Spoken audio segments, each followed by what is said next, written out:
Do you know what Father Amorth told me 3 days before he died? He looked me straight in the eyes, that gaze that had witnessed over 70,000 exorcisms, and whispered something that chilled me to the bone. There are places in this world where even I wouldn't dare to enter, places where evil doesn't just reside, it completely dominates. I confess, at that moment, I thought they were the ravings of a man exhausted by decades of relentless spiritual warfare, a spiritual warrior reaching the end of his earthly mission. But 3 weeks after his funeral, while organizing his personal files at the Vatican's request, I found a folder sealed with red wax, marked with a single word in his own handwriting. Forbidden. My hands trembled as I broke that seal. Inside were classified documents, photographs that defied all logical explanation, sworn testimonies, and detailed maps of specific locations that the greatest exorcist in modern history had categorized as too dangerous even for him. Places where he had attempted to enter and had been forced to retreat for the first time in his career.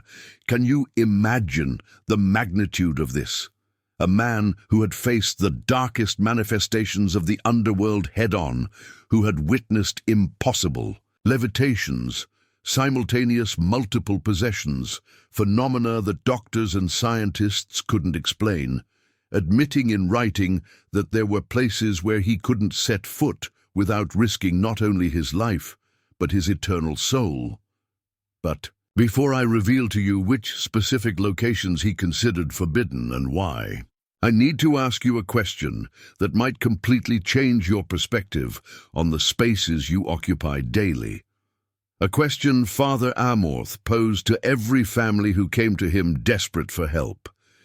Have you ever entered a place and immediately felt that something was profoundly wrong? I'm not talking about social anxiety or shyness in new places. I'm talking about that visceral, primal, instinctive feeling that screams from your gut that you need to get out of there immediately, regardless of social consequences or logical explanations. Have you experienced sudden, violent chills in specific places without any apparent climatic reason? Sudden dizziness that appears the moment you cross certain thresholds and magically disappears as soon as you leave?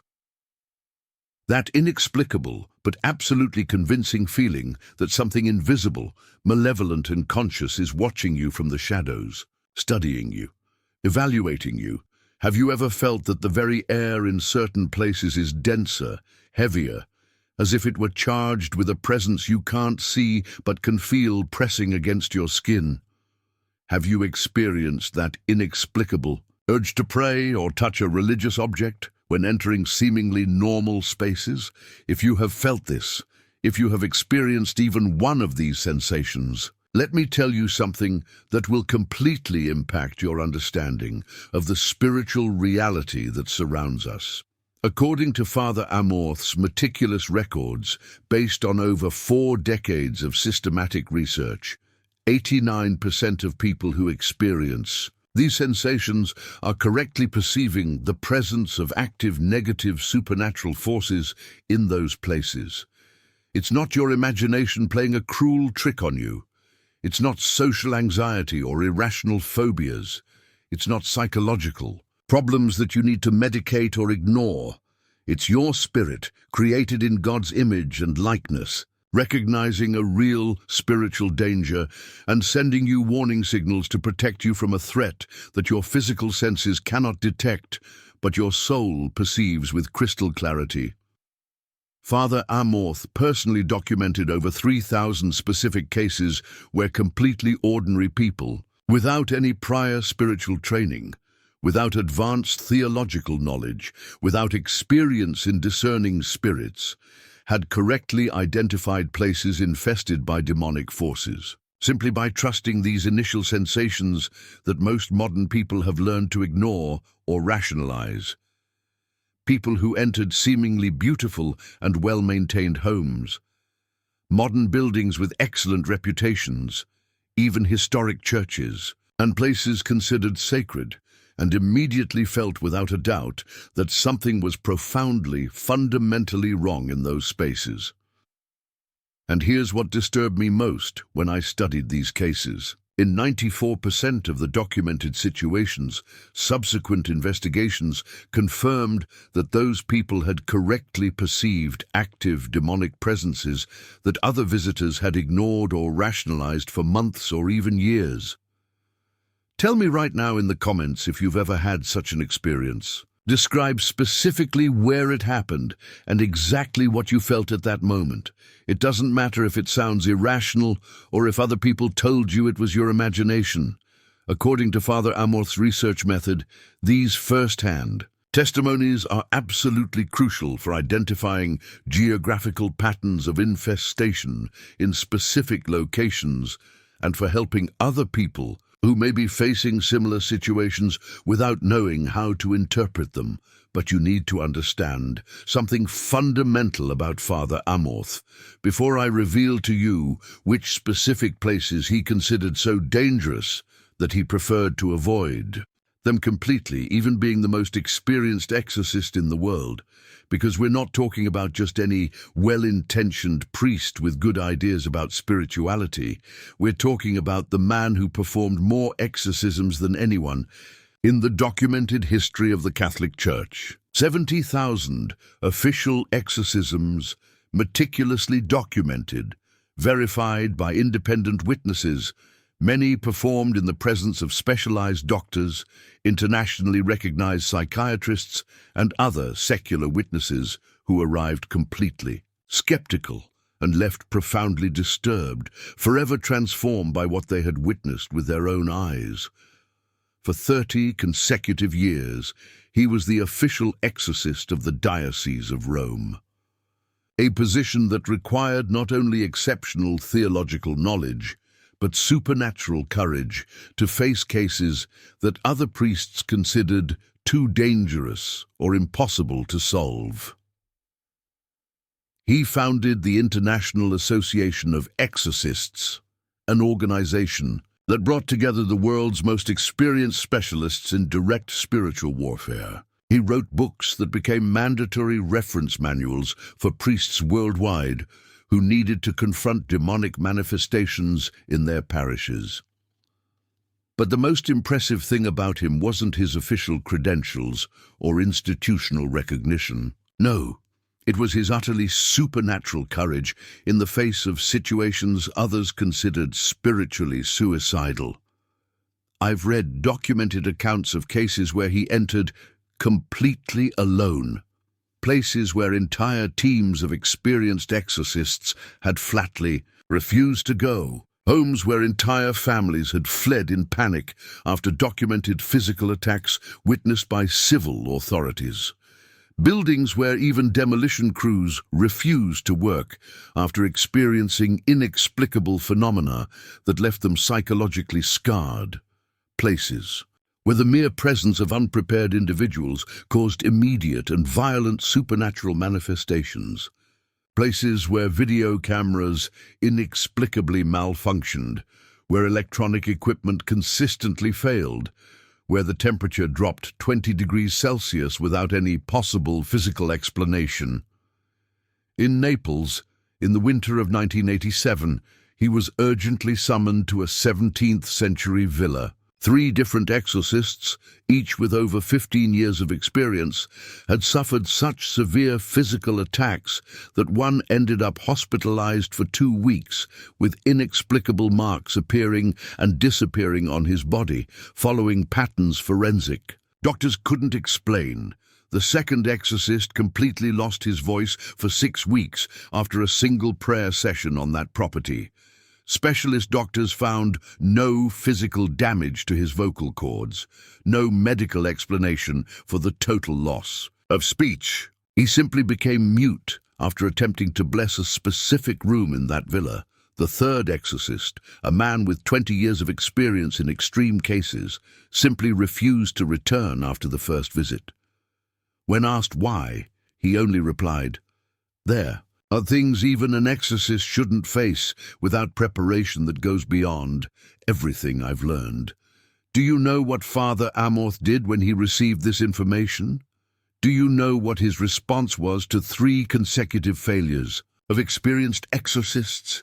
He entered that cursed villa alone, armed only with his personal crucifix, his consecrated holy water, and a faith forged in decades of direct spiritual battle.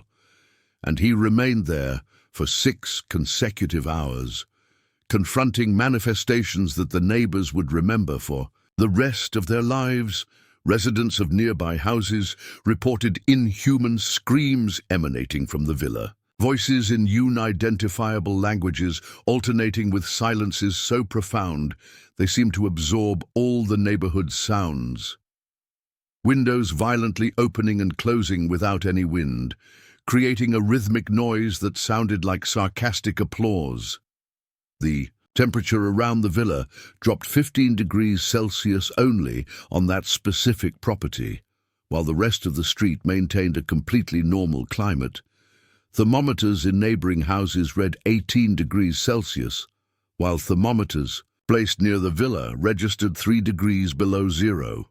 When he finally emerged from that villa after those interminable 6 hours, he was visibly pale, physically exhausted, but spiritually victorious. He had accomplished what 3 other experienced exorcists couldn't. He had freed that property from the forces that had dominated it for decades. But there's a specific detail that left me completely chilled when I read his handwritten personal report of that case. A detail that reveals Father Amorth's brutal honesty about the limits of even his exceptional experience. At the end of his official report, after technically describing the procedures used and the results obtained, he wrote a single additional line in trembling script: "Thank God Almighty that I was able to leave alive and with my soul intact." There was something else there, something that even I, after decades of experience, prefer not to face again without extraordinary preparation. Do you realize the absolutely terrifying magnitude of this confession? A man who had witnessed, with his own eyes, gravity-defying levitations, impossible knowledge of dead languages by uneducated individuals, superhuman strength in frail bodies, manifestations defying all known laws of physics, admitting in writing that he had encountered something that made him doubt, something that surpassed even his vast experience in the supernatural. And this wasn't an isolated case in his career. In his personal archives, which I was able to examine for weeks after his death, I found specific references to at least 7 different places where he had to retreat or apply extreme protective measures he had never needed in cases he considered normal within his exorcism experience. Places he had classified in a special category. Places that required spiritual preparation far beyond the standard exorcism protocols approved by the Church. Places he considered so dangerous that he had developed specific warnings for other exorcists on how to identify them and how to avoid them until they had the adequate preparation. But what truly kept me up at night for weeks was discovering that Father Amorth had developed a completely secret classification system for these forbidden places. A system he never shared publicly because he considered it too dangerous for individuals without advanced spiritual military training. A system I will reveal for the first time right now, because I believe Christian families have a right to know how to protect themselves from dangers that are exponentially increasing in our time. Father Amorth secretly classified places according to 5 specific levels of spiritual danger. Levels 1 and 2 were manageable for any priest with basic exorcism experience and the standard protocols of the Roman ritual. Level 3 required special preparation, prolonged fasting, and additional sacred objects consecrated specifically for intense spiritual battle. Level 4 needed coordinated teams of multiple exorcists working simultaneously. with direct episcopal authorization and protective measures, including relics of specific saints who had faced similar demonic manifestations during their earthly lives. But Level 5 was marked in his private notes with a handwritten warning that haunts me to this day, only with direct papal authorization after a complete 9-day retreat. With a team of at least 5 experienced exorcists, real risk of immediate possession from prolonged exposure. Some places are better sealed than attempted purification. Do you understand what this means? The most experienced exorcist in the world, admitting that there are places so spiritually contaminated that it's safer to permanently seal them than to try and cleanse them. Places where evil has established such complete dominion that the mere presence of an unprepared person can result in instantaneous possession. But before I reveal the specific characteristics he identified in these forbidden places, I need you to understand why it's absolutely crucial that you know this information, because according to his final records, these places don't always have obvious signs of danger. Many seem completely normal, even attractive, at first glance.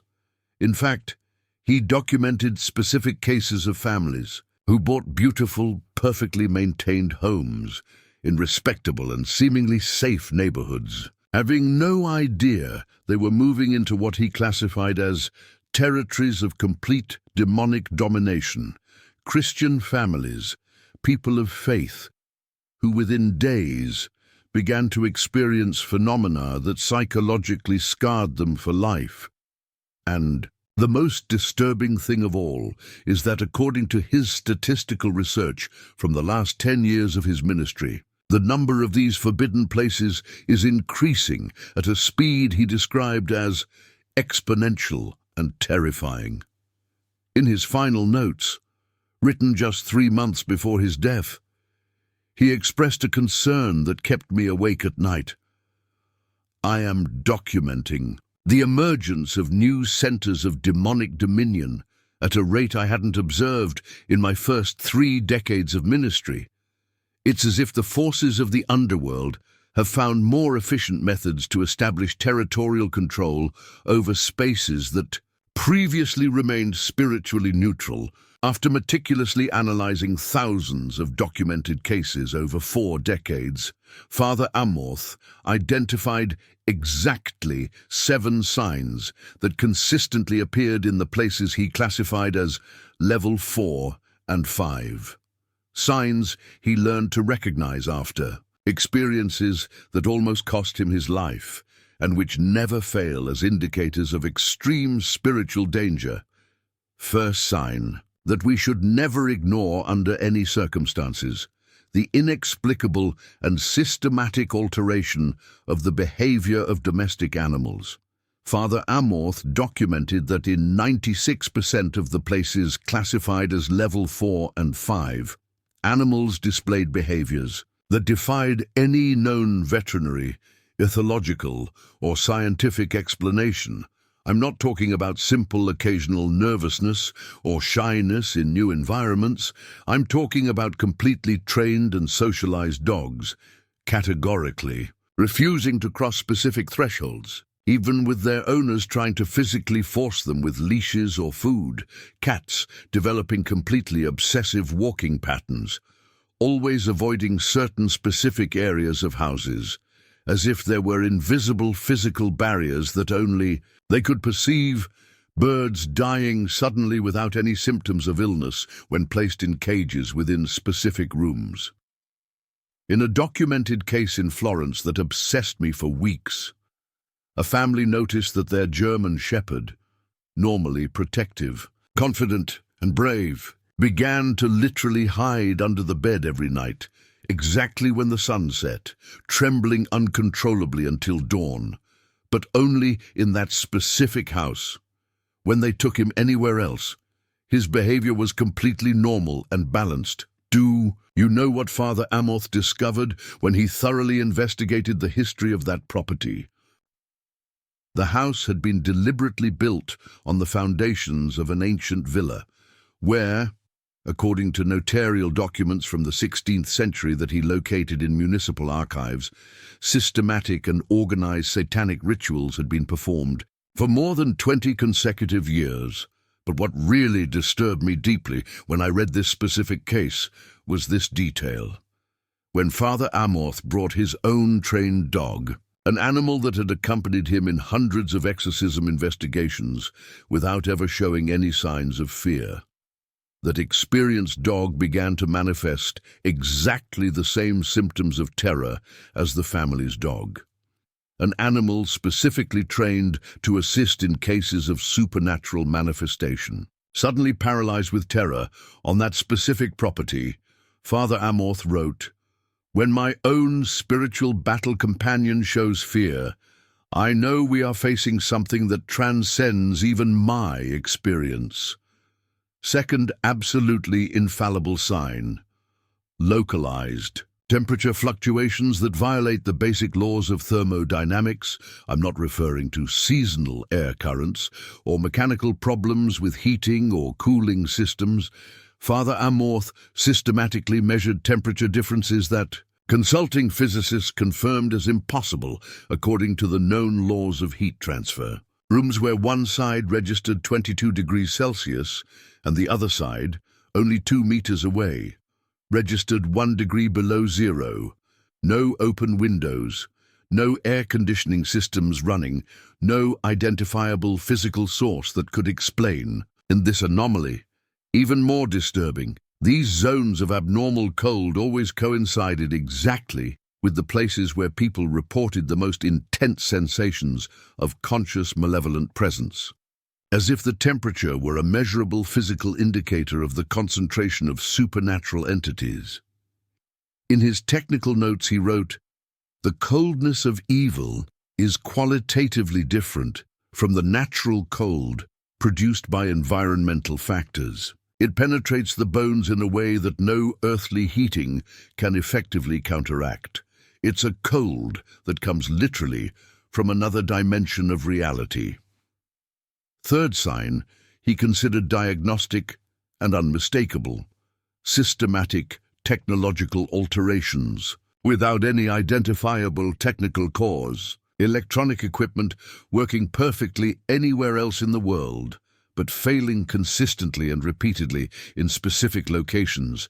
He documented cases where brand new cameras, straight from the factory, permanently malfunctioned after taking a single photograph in certain specific rooms. Fully charged cell phones instantly shutting down when crossing specific thresholds, only to function normally once removed from those areas. That's just one of the chilling signs Father Amorth documented. In one particularly well-documented case in Venice, municipal electrical technicians were called 18 times in 4 months to address inexplicable technical malfunctions in the electrical system of an 18th century home. Each time, the engineers found all electrical components working perfectly, according to known technical specifications. But the lights in that specific house continued to flicker in specific, repetitive, and systematic patterns the residents described as coded messages, seemingly communicating something intelligent and malevolent. Do you know Father Amorth's conclusion after personally investigating this case for 3 consecutive weeks? The electromagnetic interference wasn't random or caused by technical failures. It followed precise mathematical patterns, matching numerical sequences mentioned in 13th century medieval demonology texts. Tell me immediately in the comments if you've ever experienced completely inexplicable technological failures in specific locations. Father Amorth kept detailed, statistical records of these reports because he considered them extremely reliable indicators of concentrated and organized supernatural activity. A fourth critical sign that never fails: alterations in the growth, survival, or appearance of plants and vegetation. Father Amorth systematically observed that places with severe demonic infestations affected plant life in ways that specialized university botanists couldn't explain, using any available scientific knowledge. Perfectly healthy plants dying within 48 hours of being placed in specific rooms of seemingly normal houses. Fresh flowers instantly wilting when brought to certain areas of properties, but regaining their vitality as soon as they were removed from those spaces. But the most disturbing things he documented were cases where plants developed completely abnormal and biologically impossible growths, branches growing to form specific geometric symbols, flowers changing color without any identifiable genetic, environmental, or chemical reason. In Rome, he personally investigated a house where a century-old rose bush had developed thorns that grew inward, piercing their own stems. Something 3 different botanists from La Sapienza University categorically confirmed was biologically impossible. According to all known laws of plant growth, when Father Amorth tried to bless that specific garden with holy water, the abnormal thorns began secreting a reddish substance, never identified by any available laboratory analysis at the time, and which completely disappeared 24 hours after the blessing. A 5th, absolutely unmistakable sign: sounds without an identifiable physical source, following specific and repetitive mathematical patterns. I'm not talking about occasional noises that could be rationally explained by old pipes, settling structures, or rodent activity. Father Amorth meticulously catalogued sounds that appeared systematically at specific times and followed sequences that repeated with chronometric precision, footsteps occurring exactly at 3:33 a.m. during specific periods, always with the same stepping pattern, the same duration, the same intensity, knocks on walls following specific rhythms, like Morse code, but with meanings corresponding to medieval grimoires forbidden by the Church. Whispering voices in languages that specialized linguists couldn't identify with any known language family, in a case in Milan that haunted me for months. He documented a house where every night, precisely at 2:47 a.m., the sound of a piano, playing the same complex melody for exactly 4 minutes and 33 seconds, could be heard. The terrifying problem was, there was no piano in that house. There had never been a piano on that property. According to historical records, Father Amorth traced back 200 years. When he finally identified the melody after weeks of research in the Vatican's musical archives, he discovered that it corresponded exactly to a medieval Gregorian chant that had been specifically forbidden by the Church in the 13th century for being directly associated with rituals of demonic invocation. The 6th sign that terrified even Father Amorth: supernatural alterations in the behavior of natural light, places where sunlight seemed to be literally absorbed or devoured in an unnatural way, creating shadows that didn't correspond to any physically visible object in the space. He documented rooms where direct sunlight, freely entering through completely unobstructed windows, simply disappeared halfway through its natural trajectory, as if something completely invisible were literally consuming the photons before they could illuminate specific areas of those rooms. In a case that obsessed me for weeks after reading his detailed file, a family in Palermo noticed that their living room had a specific corner that remained in deep shadow, even at midday, with direct sun simultaneously entering through 3 different windows oriented towards that area. Physically, mathematically, it was absolutely impossible, but the photographs Father Amorth took with professional equipment visually confirmed this anomaly, defying the basic laws of optics. When he tried to place a specifically consecrated blessed candle in that problematic corner, the flame instantly went out. Not because of drafts, because there was no detectable air movement. The wax immediately solidified into geometric shapes, which he recognized as specific symbols from 15th century demonology texts. His personal note on this phenomenon still haunts me to this day. The darkness in certain places is not simply the accidental absence of light. It is an active, conscious, and intelligent presence that consumes light as spiritual nourishment to strengthen its territorial domination. The seventh sign, the most disturbing and dangerous of all, supernatural alterations in the behavior of mirrors and reflective surfaces. Father Amorth considered mirrors to function as interdimensional windows, and in places of extreme infestation, these accidental portals began to show reflections that did not correspond to visible physical reality. I'm not talking about optical illusions caused by flaws in the glass or manufacturing problems. No. I'm documenting specific cases where people systematically saw movements in mirrors that didn't correspond to any real movement happening in the physical room. Human figures briefly appearing in reflections, but not existing in the real physical space. Entirely different rooms reflected in mirrors, rooms with furniture from bygone eras that had never existed in those properties, according to exhaustive historical records. In Naples, Father Amorth investigated a house where the mirror in the main bathroom systematically showed a completely different medieval room. The owners could see their own reflections normally, but the reflected background showed ancient stone walls, 16th century furniture, and iron-barred windows that didn't exist in their modern home.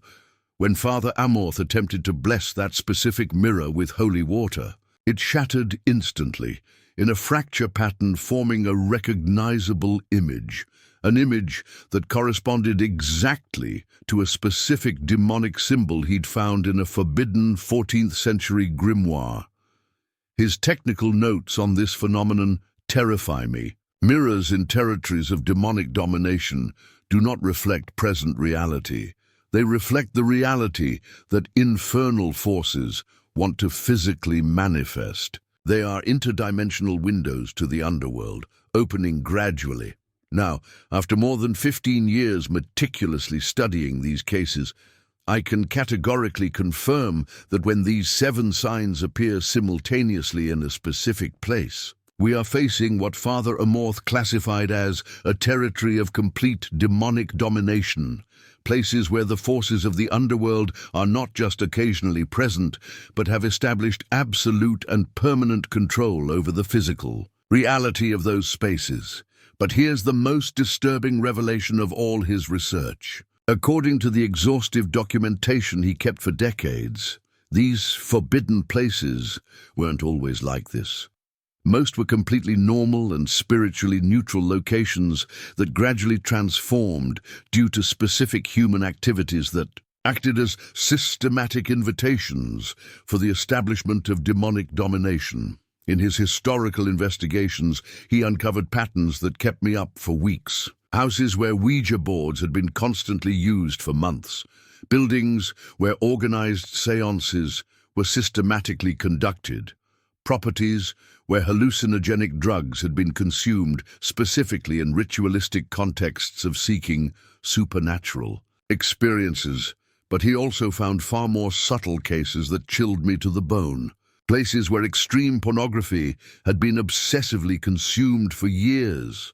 Houses where music with explicitly satanic lyrics was constantly played. Apartments where systematic domestic violence had occurred for extended periods. Do you realize the terrifying implications of these discoveries? Seemingly normal places can gradually transform into these forbidden territories through human decisions that many people consider minor or private. In his most confidential private notes, Father Amorth wrote something that haunts me. Evil doesn't invade territories by brute force. It's invited gradually through seemingly insignificant human decisions. Every action, every decision, every thought we consciously nurture is a specific invitation or a spiritual barrier. The devastating problem is that most people don't understand what they're inviting until the domination is completely established. But before you panic or despair, let me reassure you with something extraordinary I also found in his most treasured archives. Along with all this disturbing information about forbidden places, Father Amorth had developed specific and proven methods of protection that worked effectively even in the most extreme cases he had faced. Methods he had systematically perfected over 4 decades of direct spiritual battle against the darkest forces of the underworld. Specific techniques that completely ordinary families could apply without needing specialized theological training. Protocols that had literally saved thousands of people from situations that seemed absolutely impossible to solve. And the most hopeful thing of all, he had created a complete system of preventative protection that could effectively prevent normal places from transforming into forbidden territories. Even under the current conditions of exponentially increased spiritual vulnerability, methods he shared exclusively with his closest and most trusted disciples, but which now, after his death, and considering the dramatic acceleration of these cases, I consider absolutely crucial to share with anyone who is facing these situations or who wants to effectively protect their family. Because according to Father Amorth's deepest conviction, the spiritual battle is not the exclusive responsibility of official exorcists. It is the personal responsibility of every Christian who wants to protect their home, their family, and their spiritual peace against forces that are operating more aggressively than ever before in human history. The main method Father Amorth taught is called family territorial consecration, and it requires exactly 7 days of systematic application. Day 1. Complete purification of the physical space while praying the entire rosary. Day 2. Blessing each room with holy water specifically for this purpose. Day 3. Strategic placement of sacred objects at specific points in the house. Day 4. Prayer to St. Michael the Archangel 3 times a day in the center of the house. Day 5. Fasting and personal consecration of all residents. Day 6. Family blessing with consecrated oil. Day 7. Establishment of a daily protection routine that must be maintained permanently. This method had completely freed more than 800 families from documented cases of demonic infestation. Families who were desperate, who had lost all hope, who were considering abandoning their homes permanently. Now tell me in the comments if you have experienced any of these 7 signs in your home or in places you frequent regularly. I urgently need to know how widespread this problem is, because, according to Father Amorth's final statistical projections, these cases are going to multiply exponentially in the next 5 years. And if you've ever felt, even just once, that your home or your workplace has something that isn't spiritually right, never ignore that divine feeling. Father Amorth constantly repeated that the Holy Spirit gives us natural discernment to recognize real spiritual danger, but we have to consciously decide to trust that supernatural guidance. The spiritual battle is real. Forbidden territories exist, but God's protection is infinitely more powerful than any force from the underworld. As Father Amorth used to say, "The demon is afraid of me because I have Jesus Christ and the Virgin Mary on my side, and you can have them on yours too." This isn't just some abstract theological concept. This is a visceral, primal instinct, a gut feeling that something is profoundly wrong. It's a warning, a sign that something sinister is present, lurking. It might manifest as a sudden chill, an inexplicable feeling of dread, a sense of being watched, or even unsettling dreams that leave you shaken. These are not merely coincidences. They are messages from the spiritual realm. Father Amorth dedicated his life to battling these negative supernatural forces, confronting the darkness head-on. He entered seemingly beautiful, well-maintained homes, places considered sacred, churches, even the Vatican itself, only to find them overshadowed by an unspeakable evil. a chilling presence that defied explanation. He witnessed firsthand the horrifying effects of demonic influence on vulnerable individuals, the sheer terror in their eyes, the agonizing physical and spiritual torment they endured. He understood the importance of recognizing these subtle warnings, the importance of seeking spiritual protection, the power of prayer, the strength found in faith, because the battle, my friends, is real, and the enemy is far more cunning, far more insidious than we can even begin to imagine. It feeds on doubt, on fear, on despair, and it will stop at nothing to claim your soul. But with faith, with courage, and with the unwavering support of God, we can overcome, we can conquer, we can triumph. Father Amorth's life and work serve as a testament to this very truth, a beacon of hope in the face of unimaginable darkness, a reminder that even in the deepest shadows, light prevails.